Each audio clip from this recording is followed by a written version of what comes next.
नमस्कार, राज्यसभा टीवी के खास कार्यक्रम विशेष में आपका स्वागत है। मैं हूं दीपक डोभाल। कश्मीर में एक बार फिर हमला हुआ है। कुपवाड़ा के सैन्य कैंप पर हुए इस हमले के बाद पूरे इलाके में अशांति पसरी हुई है। सेना ने तलाशी और गश्ती अभियान चलाया तो स्थानीय लोग विरोध पर उतर आए। अलगाववादी जगह जगह पत्थर फेंक रहे हैं।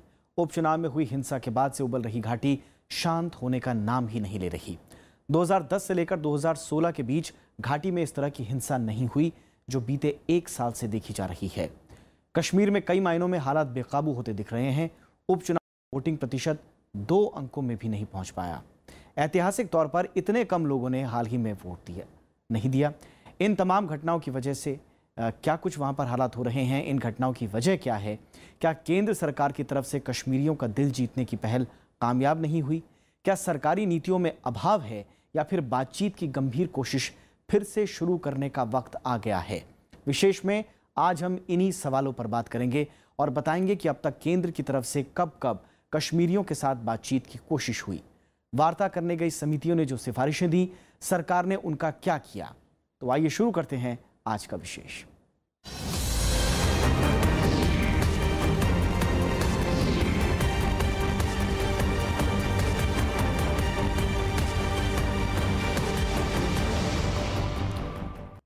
कश्मीर में हिंसा का दौर नहीं थम रहा है। गुरुवार सुबह कुपवाड़ा के पंजगाम में सेना कैंप पर फिर से आतंकी हमला हुआ। फिदायीन हमले में सेना के 3 जवान शहीद हो गए। माना जा रहा है कि उड़ी हमले की तरह साजिश दोहराने की ये कोशिश थी, जिसे सेना के जवानों ने नाकाम कर दिया। हमले के बाद जब सेना के जवानों ने गश्ती तेज की तो कुछ लोगों ने इसका विरोध किया। झड़प में एक व्यक्ति की मौत भी हुई।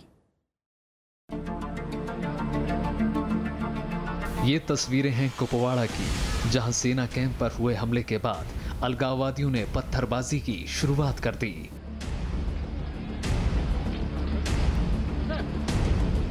जगह जगह सुरक्षा बलों और अलगाववादियों के बीच झड़प की तस्वीरें देखने मिल रही हैं। सुरक्षा बलों ने हालात पर काबू पाने के लिए गश्त बढ़ा दी है, लेकिन अलगाववादियों पर इससे कोई फर्क नहीं पड़ा। पुलिस की गाड़ी पर भी वो लगातार पत्थर फेंकते रहे। सड़कों पर कई गाड़ियां फूंक दी गई हैं। सेना की तरफ से यहां और जवानों को तैनात कर दिया गया है। ये वही इलाका है जहां गुरुवार सुबह पंजगाम में सेना के कैंप पर फिदायीन हमला हुआ। हमले में 3 जवान शहीद हो गए, जबकि 2 आतंकियों को सेना ने मार गिराया। आर्मी के आरटी जो यूनिट है उस पर अटैक हुआ है और जो हमें इंफॉर्मेशन पुलिस से मिली है उसमें 3 फौज के लोग शहीद हुए हैं, लेकिन 2 टेररिस्ट को भी न्यूट्रलाइज किया गया है। ये एक जो है अर्ली मॉर्निंग अटैक हुआ है। ये बहुत ही कंडेमनेबल है। हम कंडेम करते हैं बड़ी सख्ती से। सेना के जवान पूरे इलाके में सघन तलाशी कर रहे हैं, लेकिन अलगाववादियों के प्रदर्शन के चलते इस काम में मुश्किलों का सामना करना पड़ रहा है। गुरुवार सुबह आतंकियों ने सेना के कैंप पर उरी जैसा हमला करने की कोशिश की। सेना के कैंप पर ग्रेनेड और गोलियों की बौछार की गई, लेकिन सेना की तरफ से जवाबी कार्रवाई के चलते आतंकी कैंप में नहीं घुस पाए।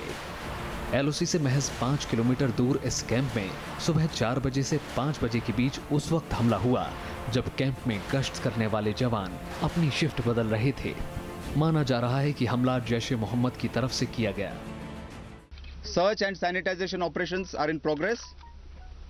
Recovery of 1 additional AK-47 indicates presence of the 3rd terrorist. However, the operations are in progress for the 3rd terrorist. In the entire operation, 2 terrorists were killed. हमले में सेना के 5 जवान पूरी तरह घायल हैं। उन्हें हेलीकॉप्टर से इलाज के लिए सेना के अस्पताल ले जाया गया। सेना और अर्धसैनिक बलों का दावा है कि वो किसी भी हालात से निपटने के लिए पूरी तरह तैयार हैं। फिदायीन हमले जो हैं पहले भी होते आए हैं और अभी बीच बीच में हुए थे, रीसेंट पास्ट में भी हुए हैं। और ये पाकिस्तान की एक चाल है कि बाहर से अक्रॉस द बॉर्डर मिलिटेंट्स को भेज के यहाँ का जो आम पीसफुल एनवायरनमेंट है उसको स्पॉइल करने के लिए।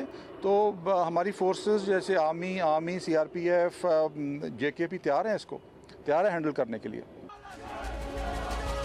हिंसा की इस घटना ने घाटी में पहले से जारी हिंसक माहौल को और ज्यादा तनावपूर्ण बना दिया है।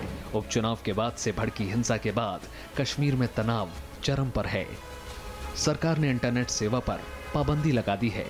विरोध प्रदर्शन के डर से स्कूल और कॉलेज भी बंद हैं।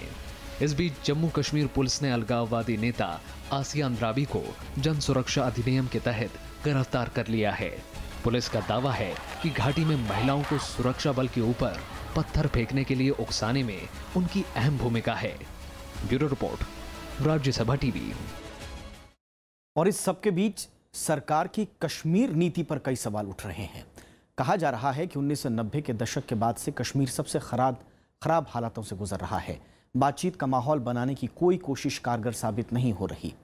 लेकिन इस वक्त वाजपेयी शासन की कश्मीर नीति पर भी चर्चा हो रही है। ऐसे में आइए देखते हैं कि अब तक कश्मीर को लेकर तमाम सरकारों की नीतियां क्या रही। जम्मू कश्मीर की मुख्यमंत्री महबूबा मुफ्ती दिल्ली आकर प्रधानमंत्री से मिली तो लगा कि कश्मीर में जारी तनाव कुछ कम होगा। वो प्रेस से मुखातिब हुई तो उन्होंने नाम लिया पूर्व प्रधानमंत्री अटल बिहारी वाजपेयी का। महबूबा मुफ्ती वाजपेयी शासन के वक्त की वार्ता नीति की पैरोकारी कर रही हैं। ऐसे में ये जानना भी जरूरी है कि वाजपेयी शासन के वक्त वो कौन सी ऐसी नीति थी जिसके बाद सरकार और अलगाववादियों के बीच बातचीत शुरू हो पाई। मोटे तौर पर देखें तो वाजपेयी सरकार की नीति बातचीत का समर्थन करती थी। वाजपेयी अलगाववादियों और पाकिस्तान से बातचीत चाहते थे। 18 अप्रैल 2003 को कश्मीर में हुई रैली में अटल बिहारी वाजपेयी ने कहा था कि युद्ध और बंदूकें किसी समस्या का हल नहीं हैं। मुझे लगता है कि जम्मू कश्मीर में पहले भी वाजपेयी जी साहब के टाइम में भी बातचीत हुई है। एल के अडवाणी डेप्यूटी प्राइम मिनिस्टर थे, हुर्रियत के साथ बात हुई है, दूसरों के साथ बात हुई है। और हमें जहां पर वाजपेयी जी छोड़ गए थे वहीं से इसको आगे ले जाना पड़ेगा, नहीं तो जम्मू कश्मीर की हालत जो है वो सुधरने का कोई चांस नहीं है। वाजपेयी ने कहा था कि बातचीत से सभी समस्याओं का हल निकलता है और हम हर समस्या पर, चाहे वो अंदरूनी हो या बाहरी, बातचीत को तैयार हैं। उनका इशारा अलगाववादियों और पाकिस्तान दोनों से बातचीत की ओर था। हालांकि उन्होंने ये साफ किया कि बातचीत की पहल एक तरफ से नहीं हो सकती और इसके लिए दोनों पक्ष इस पर आना होगा। अभी तक जो खेल होता रहा मौत का, खून का, वो बंद होना चाहिए। लड़ाई से समस्या हल नहीं होगी। अभी आपने देखा इराक में लड़ाई बंद हो गई, अच्छा हुआ। हम तो कहते हैं इराक में लड़ाई होनी नहीं चाहिए थी। क्या जरूरत थी लड़ाई की? जो सवाल है, जो मसले हैं, आपस में बातचीत करके हल करो। बंदूक से मसले हल नहीं होंगे। बंदूक से आदमी को मारा जा सकता है मगर उसकी भूख नहीं मिटाई जा सकती। वाजपेयी ने कश्मीर की अंदरूनी और बाहरी समस्या के हल के लिए बातचीत को सबसे उपयुक्त माध्यम बताया था। उन्होंने इंसानियत, जमहूरियत और कश्मीरियत का नारा दिया और इन्हें बचाने के लिए मिलकर काम करने पर जोर दिया। वो चाहते थे कि बातचीत इंसाफ और इंसानियत के आधार पर हो। हम फिर दोस्ती का हाथ बढ़ाते हैं मगर हाथ दोनों तरफ से बढ़ना चाहिए। दोनों तरफ से फैसले होने चाहिए कि हम मिलकर रहेंगे। वाजपेयी शासन में अलगाववादियों और सरकार के बीच बातचीत की कई कोशिशें हुई। वाजपेयी शासन में केसी पंत और एन बोहरा समेत कई वार्ताकारों को बातचीत का माहौल बनाने की जिम्मेदारी दी गई। वाजपेयी शासन में अलगाववादियों और सरकार के बीच बातचीत भी हुई। वाजपेयी बातचीत के कितने बड़े पैरोकार थे, इस बात का अंदाजा इस बात से लगाया जा सकता है कि उनके प्रधानमंत्री रहते ही सबसे बड़े आतंकी हमले हुए, कारगिल युद्ध हुआ और संसद पर हमला भी। लेकिन बातचीत का सिलसिला जारी रहा। इस दौरान लाहौर बस यात्रा हुई, आगरा समिट हुई और अलगाववादियों के लिए बातचीत के दरवाजे लगातार खुले रखे गए। वहाँ के लोग तो ऊब चुके हैं साहब। वो ट्रेड चाहते हैं, अपने बागान में सेब उगाना चाहते हैं, वो उसको दिल्ली के बाजार में बेचना चाहते हैं। वो क्यों चाहेंगे वहाँ पर डिस्टर्बेंस? उनका सारा ट्रेड, वो जानते हैं उनकी प्रॉस्पेरिटी उनके ट्रेड से है और उनको बेस्ट प्राइजेस हिंदुस्तान के बाकी बाज़ारों से मिलती है, बाकी स्टेट्स के बाज़ारों से मिलती है। तो वो why would they want to lose that market? सबसे बड़ी बात तो ये है, उनको क्या गारंटी है कि पाकिस्तान के मार्केट्स में उनको। इसके बाद यूपीए के लगातार 2 शासनों में कश्मीर के हालात में कुछ सुधार जरूर हुआ। यूपीए की उपलब्धि ये कही जा सकती है कि इस दौरान घाटी में अंदरूनी हालात काफी हद तक काबू में रहे और चुनाव में वोट प्रतिशत संतोषजनक रहा। हालांकि यूपीए पाकिस्तान की ओर से हमलों पर लगाम कसने में नाकाम रही और 2008 के मुंबई हमले समेत कई बड़े हमले देश पर हुए। इसके बावजूद कांग्रेस अपने शासनकाल को एनडीए शासन से बेहतर बताती है। अगर आपको दोनों कश्मीर की समस्या का हल निकालना है तो भारत को पाकिस्तान को बातचीत करनी चाहिए और भारत और पाकिस्तान को पूरे कश्मीर के साथ बातचीत करनी चाहिए और इसका हल निकालना चाहिए। अगर जर्मनी का हल निकल सकता है, दुनिया में बहुत सारे ऐसे उदाहरण हैं जिन मुल्कों का हल निकला है, तो कश्मीर का हल क्यों नहीं निकल सकता? मौजूदा वक्त में केंद्र में एक बार फिर बीजेपी की अगुवाई में एनडीए की सरकार है और जम्मू कश्मीर में बीजेपी पीडीपी का मिला जुला शासन भी। लेकिन अंदरूनी हालात लगातार बिगड़ रहे हैं। पाकिस्तान की ओर से हमलों और घुसपैठ की घटनाओं ने चिंताएं हैं। सवाल इस बात पर भी उठ रहे हैं कि वाजपेयी शासन के विपरीत मौजूदा सरकार बातचीत के लिए कोई नीति और माहौल बनाने में सक्षम क्यों नहीं हो पाई है। हालांकि बीजेपी और केंद्र बार बार यह आश्वासन दे रहे हैं कि कश्मीर मसले का समाधान करने के लिए वो गंभीरता से काम कर रहे हैं और घाटी में शांति सरकार की प्राथमिकताओं में से एक है। Bureau report, Rajya Sabha TV. और कश्मीर में लगातार गंभीर होते हालात को देखते हुए सवाल भी उठ रहे हैं कि इसे रोका तो आखिर कैसे जाए। कश्मीर में शांति बहाली के लिए किस तरह के कदम उठाए जाएं। 2016 में बुरहान वानी की मौत के बाद से कश्मीर में लगातार प्रदर्शन तेज होते गए और उपचुनाव के बाद जारी हिंसा ने कश्मीर को फिर से ऐसी हालात में पहुंचा दिया जहां फिलहाल शांति बहाली दूर की कौड़ी दिख रही है।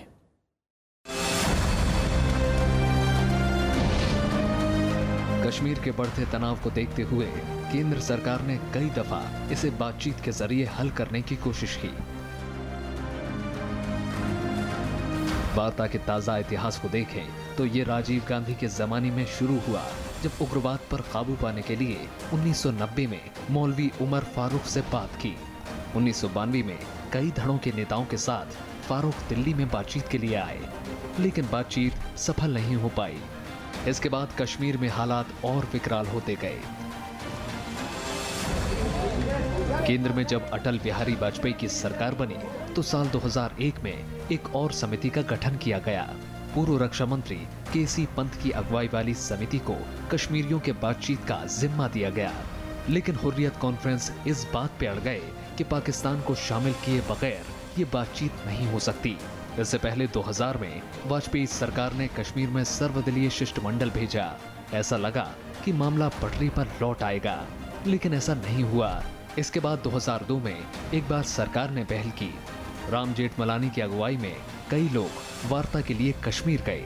इनमें दिलीप पडगांवकर, शांति भूषण, अशोक भान, जावेद लईक, फली एस नरीमन और एमजे अकबर भी शामिल थे। समिति कोई ठोस बातचीत करने में नाकाम रही, लेकिन लौटकर सरकार को एक रिपोर्ट सौंपी। कश्मीर में उस वक्त हालात इतने भयावह नहीं थे, लेकिन सरकार की तरफ से कोशिशों का सिलसिला जारी था। कश्मीरियों की तरफ से बातचीत पर जोर दिया जाता रहा और केंद्र सरकार भी इस दिशा में पहल करती रही। 2003 में एक बार फिर केंद्र सरकार ने एनएन वोहरा की अगुवाई में एक समिति बनाई। वोहरा समिति हुर्रियत के नरम धड़े से बातचीत करने में सफल रही और तत्कालीन गृह मंत्री लाल कृष्ण आडवाणी के साथ कश्मीरियों ने बातचीत की, लेकिन गतिरोध फिर भी टूटा नहीं। जुलाई 2003 में अरुण जेटली को भी बातचीत का जिम्मा सौंपा गया, लेकिन वो कोई ऐसा समाधान लेकर नहीं आए जिसे कश्मीरी पार्टियां मान लें। इसके बाद रॉ के पूर्व अध्यक्ष एएस दौलत और दिवंगत पत्रकार आरके मिश्रा ने भी बातचीत की कोशिश की, लेकिन फिर से कोई ठोस निष्कर्ष नहीं निकल पाया। लेकिन इस दिशा में एक बड़ी पहल मनमोहन सिंह सरकार ने की।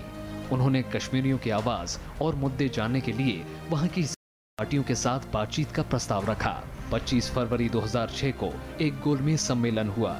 कश्मीरी पार्टियों ने इस पहल का स्वागत किया, लेकिन साथ में ये भी कहा कि इसे सफल बनाने के लिए केंद्र को अपनी नीति बदलनी पड़ेगी। हुर्रियत के नरम धड़े के नेता मीरवाइज उमर फारूक ने इसका स्वागत किया, लेकिन गरम धड़े के सैयद अली शाह गिलानी इसके विरोध में रहे। मई 2006 में फिर से बैठक हुई। इस बार श्रीनगर में मीरवाइज ने अपना रुख बदला।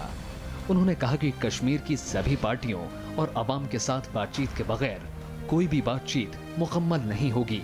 उन्होंने पीओके को भी इस बातचीत में शामिल करने की मांग की। लिहाजा गतिरोध फिर से बरकरार रहा। इसके बाद कश्मीर में अशांति फिर से भड़की। 2008 और 2010 में घाटी फिर से जलने लगी। 2010 में तो हालात इतने बेकाबू हो गए कि फिर से बातचीत की तरफ लौटना पड़ा। केंद्र सरकार ने एक बड़ी पहल करते हुए 13 अक्टूबर 2010 को फिर से 3 सदस्यों वाली समिति बनाई। दिलीप पडगावर की अगुवाई वाली समिति में अकादमिशियन राधा कुमार और पूर्व सूचना आयुक्त MM अंसारी शामिल थे। 1.5 साल के अध्ययन और बातचीत के बाद जनवरी 2012 को समिति ने गृह मंत्रालय को रिपोर्ट सौंप दी। 24 मई 2012 को रिपोर्ट सार्वजनिक की गई। समिति ने शांति बहाली के लिए कई रास्ते सुझाए। सरकार ने आश्वस्त किया था कि रिपोर्ट को संसद की पटल पर रखा जाएगा और संसद में इस पर चर्चा होगी, लेकिन ऐसा हुआ नहीं। इसके बाद से कश्मीरियों से बातचीत की कोई भी ठोस पहल अब तक देखने को नहीं मिली है। 2010 की हिंसा के बाद एक बारगी लगा था कि कश्मीर में हालात धीरे धीरे सामान्य हो रहे हैं, लेकिन 2016 में बुरहान वानी की मौत के बाद घाटी एक बार फिर उबली और अब उपचुनाव में हुई हिंसा के बाद से कश्मीर में हालात सामान्य होते नजर नहीं आ रहे। मोहम्मद फातेह टीपू के साथ ब्यूरो रिपोर्ट, राज्यसभा टीवी। कश्मीरियों और वहां की पार्टियों से बातचीत करने के लिए नियुक्त वार्ताकारों ने सरकार को कई रिपोर्ट सौंपी। इनमें दिलीप पडगावकर समिति की रिपोर्ट को बेहद अहम माना गया। हाल ही में बीजेपी नेता यशवंत सिन्हा भी कश्मीर गए और लौटकर कई सिफारिशें दी, लेकिन क्या इन सिफारिशों और सुझावों को सरकार ने माना? आइए देखते हैं इस रिपोर्ट के जरिए। दिलीप पडगावकर, राधा कुमार, MM अंसारी। 7 साल पहले जब इन तीनों के कंधे पर कश्मीरियों से बातचीत का जिम्मा सौंपा गया तो ऐसा लगा था कि सरकार इस दिशा में गंभीर है।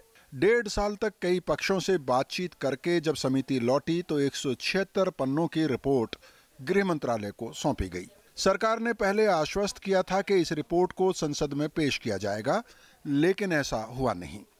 समिति ने कई महत्वपूर्ण सिफारिशें दी। समिति ने कहा था कि कश्मीर में शांति बहाली के लिए केंद्र को कई नीतियों में बदलाव लाना होगा। समिति ने कहा कि सरकार को एक संवैधानिक समिति का गठन करना चाहिए जो जम्मू कश्मीर पर 1952 से लेकर अब तक सभी कानूनों की समीक्षा करे। 6 महीने के भीतर ये समिति अपनी सौंपे। धारा 370 में से अस्थायी शब्द हटाकर विशेष शब्द जोड़ा जाए। केंद्रीय कानून वहां तभी लागू हो जब इससे देश की सुरक्षा या फिर बड़े आर्थिक हितों का मामला जुड़ा हो। राज्यपाल की नियुक्ति की प्रक्रिया बदली जाए। राज्य सरकार इस पद के लिए 3 नाम राष्ट्रपति को भेजे, जिनमें से एक को राष्ट्रपति राज्यपाल के तौर पर चुने। प्रदेश में केंद्रीय योजनाओं की निगरानी के लिए एक समूह का गठन हो। राज्य की वित्तीय जरूरतों का ध्यान रखने के लिए एक विशेषज्ञ समिति बनाई जाए। प्रदेश में हाइड्रो पावर की संभावनाओं की तलाश हो। अब तक प्रदेश में 15% क्षमता का ही इस्तेमाल हो रहा है। केंद्र सरकार और परियोजनाएं लगाए। सुरक्षा कर्मियों ने जिन औद्योगिक इकाइयों और अन्य भवनों को कब्जा कर रखा है उन्हें खाली कराया जाए। पूर्वोत्तर राज्यों की तरह जम्मू कश्मीर को वित्तीय पैकेज दिया जाए। पहाड़ के दूरगामी इलाकों को स्पेशल डेवलपमेंट जोन घोषित किया जाए। इंटरनेट और मोबाइल फोन पर प्रतिबंध की फिर से समीक्षा हो। समिति ने और भी कई सिफारिशें गृह मंत्रालय को सौंपी।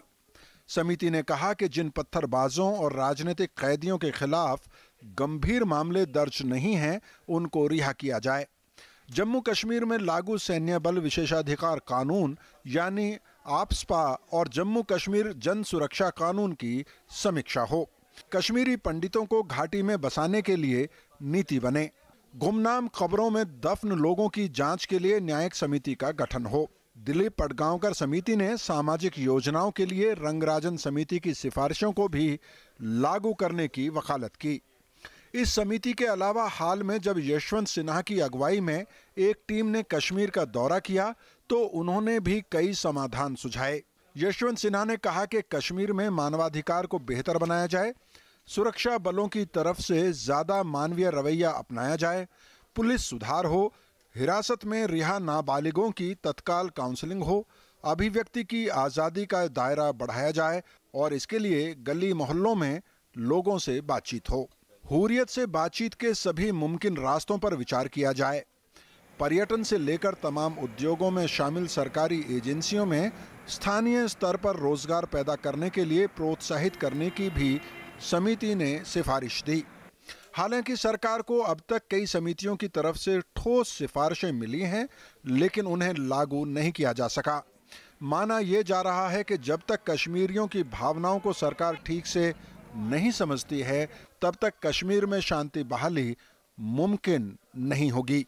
Bureau report, Rajya Sabha TV. Bharat हमेशा कहता आया है कि कश्मीर के खराब होते अंदरूनी हालात के लिए पाकिस्तान जिम्मेदार है। भारत की ओर से कई बार पाकिस्तान से बातचीत की कोशिश की गई, लेकिन हर बार सरहद पार से हुए हमलों ने बातचीत को पटरी से उतार दिया। पिछले साल तक तो बातचीत काफी आगे बढ़ चुकी थी, लेकिन उड़ी हमले ने एक बार फिर पाकिस्तान की नीयत जाहिर कर दी। चलते चलते आपको दिखाते हैं कि उड़ी हमले और उससे पहले के हालातों में पाकिस्तान से बातचीत की कैसी कोशिशें रहीं। नमस्कार।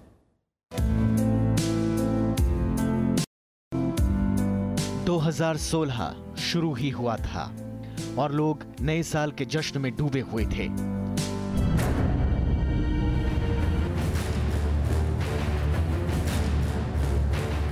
लेकिन ठीक उसी वक्त पाकिस्तान से आए आतंकियों ने पठानकोट एयरबेस पर हमला कर दिया। बड़े ऑपरेशन के बाद सारे हमलावर तो मारे गए, लेकिन भारत और पाकिस्तान के बीच पुरानी खटास फिर से सामने आ गई। हमले के बाद भारत ने सच्चे स्तर की वार्ता रद्द कर दी।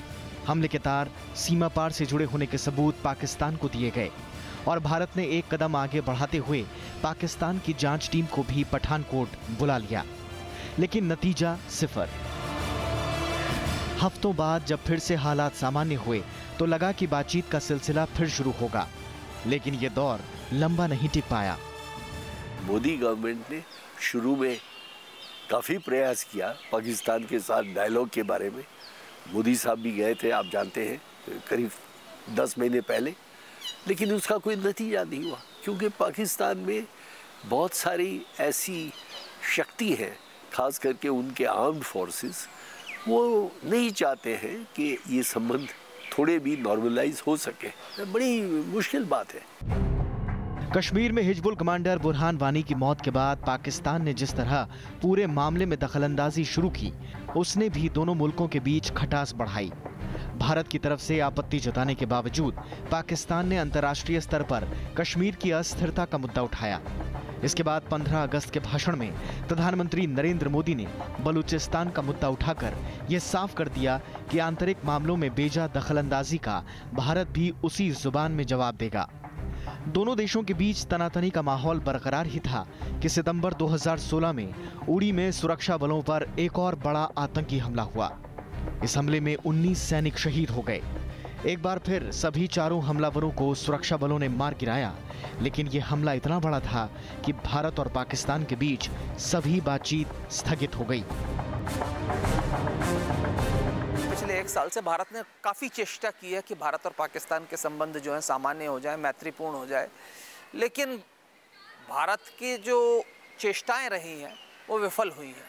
और उसके पीछे सबसे बड़ा कारण ये रहा है कि पाकिस्तान का जो राजनीतिक नेतृत्व है उसके हाथ में शक्ति नहीं है। राजनीतिक नेतृत्व कई बार चाहता है पाकिस्तान का कि भारत से संबंध मधुर हो जाए, पर राजनीतिक नेतृत्व इतना कमज़ोर है कि जब भी वो कुछ करना चाहता है कि सैनिक नेतृत्व उसके नीचे से जो है कारपेट खींच देता है। उड़ी हमले ने बातचीत की सभी संभावनाओं को बंद कर दिया। पाकिस्तान में होने वाले सार्क सम्मेलन का भारत ने विरोध किया तो भारत को और भी पड़ोसी देशों का समर्थन हासिल हुआ। आतंकवाद के मुद्दे पर भारत ने पाकिस्तान को अंतर्राष्ट्रीय स्तर पर जमकर घेरा और ब्रिक्स सम्मेलन में सार्क के बदले बिम्स्टेक देशों को बुलाकर भारत ने पाकिस्तान को अलग थलग कर दिया। पाकिस्तान बिम्स्टेक का सदस्य नहीं है, लिहाजा ब्रिक्स जैसे बड़े सम्मेलन में उसकी गैर हाजिरी ने भारत को कूटनीतिक बढ़त दी। इस मंच से भारत ने आतंकवाद के मुद्दे पर पाकिस्तान को जमकर घेरा।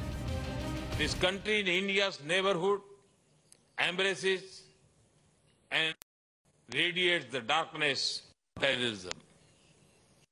Terrorism has become his favorite child. and the child in turn has come to define the essential character and nature of its parent. Bharat का आरोप है कि बातचीत को लेकर पाकिस्तान का रवैया शुरू से ही सकारात्मक नहीं रहा है। दोनों देशों के बीच 2015 से अब तक कई बार की बातचीत रद्द हुई है। दिसंबर 2015 में हार्ट ऑफ एशिया सम्मेलन के बाद भारत और पाकिस्तान ने समग्र बातचीत शुरू करने का फैसला किया था, जिसके बाद 15 जनवरी को विदेश सचिव स्तर की बातचीत प्रस्तावित थी। इस बातचीत को इसलिए भी अहम माना जा रहा था क्योंकि इससे पहले सितंबर में एनएसए स्तर की बातचीत रद्द हो गई थी, लेकिन पठानकोट हमले ने समग्र बातचीत को भी ठंडे बस्ते में डाल दिया। हम नहीं चाहते हैं कि बॉर्डर पे या लाइन ऑफ कंट्रोल, बॉर्डर नहीं है लाइन ऑफ कंट्रोल पे टेंशन हो, उसमें हमारा कोई हित नहीं है। हम तो ये चाहते हैं कि पीस और ट्रैंक्विलिटी जारी रहे। पाकिस्तान ये नहीं चाहता है। पाकिस्तान पूरे विश्व को दिखाने जाता है कि इतना टेंशन है, इतना तनाव है, इस वजह से इंटरनेशनल कम्युनिटी को कुछ ना कुछ करना होगा। हम तो इंटरनेशनल कम्युनिटी के पास नहीं जाते हैं। आतंकवाद के मुद्दे पर भारत पाकिस्तान के बीच की बातचीत कई बार पटरी से उतरी। 1999 में कारगिल युद्ध के बाद कंपोजिट डायलॉग बंद हो गया था। उसके बाद फिर से ये बातचीत शुरू हुई, लेकिन 26/11 हमले के बाद इसे पूरी तरह से बंद कर दिया गया। 2011 में रिज्यूम डायलॉग की शुरुआत हुई, लेकिन सेना पर हमले के बाद इसे भी बंद करना पड़ा। जुलाई 2015 में ऊफा ब्रिक्स सम्मेलन में दोनों देशों के बीच बातचीत पर फिर से सहमति बनी थी और उसमें आतंकवाद अहम एजेंडा था। इसके बाद पाकिस्तान और भारत ने कई बार आतंकवाद के खिलाफ साझा अभियान की बात की, लेकिन वो बातचीत के स्तर पर ही ठहर गई। भारत पर हर हमले के बाद पाकिस्तान आतंकी संगठनों को जिम्मेदार बताता रहा है, लेकिन उसकी तरफ से कोई भी ठोस कार्रवाई अब तक देखने को नहीं मिली। मोहम्मद फातेह टीपू के साथ ब्यूरो रिपोर्ट, राज्यसभा टीवी।